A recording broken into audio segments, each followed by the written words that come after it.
ராமநாதபுரம் அரண்மனை அருகே மழை பெய்து தண்ணீர் அடைத்து வந்தபோது குளக்கரையில் இருந்த நாய்கள் மண்ணில் புதைந்ததாக கூறப்படுகிறது. அப்போது மண்ணுக்குள் புதைந்த 4 நாய்களை தீயணைப்புத் துறையினர் உயிருடன் மீட்டனர். மேலும் விவரங்களை வழங்குகிறார் செய்தியாளர் பிரபுராவ். பிரபுராவ், வணக்கம். மேலும் விவரங்கள்.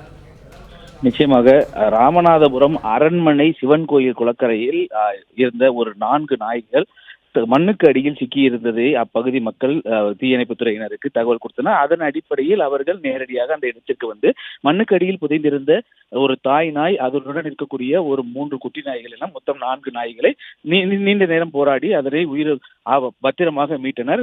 இது குறித்து தீயணைப்புத் துறையினர் கூறுவது என்னவென்றால், இந்த கடந்த 2 நாட்களாக பெய்த மழையின் காரணமாக மழை நீருடன் இந்த மணல் அடைத்து வந்து இந்த குளத்தின் கரையில் அமர்ந்திருந்த இந்த நாய் மீது இந்த மணல்கள் மூடியதால் மண்ணுக்கு அடியில் சிக்கி தவித்துக் கொண்டிருந்தது. இதனை நாங்கள் உயிருடன் பத்திரமாக மீட்டிருப்பதாகவும், தொடர்ந்து இந்த பகுதிகளில் வேறு ஏதும் மிருகங்கள் அல்லது நாய்கள் உள்ளிட்டவைகள் உயிருக்கு ஆபத்தான நிலையில் இருக்கிறதா என்பது குறித்து பார்ப்பதாக தெரிவித்தனர். இருப்பினும் இந்த தீயணைப்புத் துறையின் இந்த நடவடிக்கையை உள்ளூர் பொதுமக்கள் வெகுவாக பாராட்டியுள்ளனர்.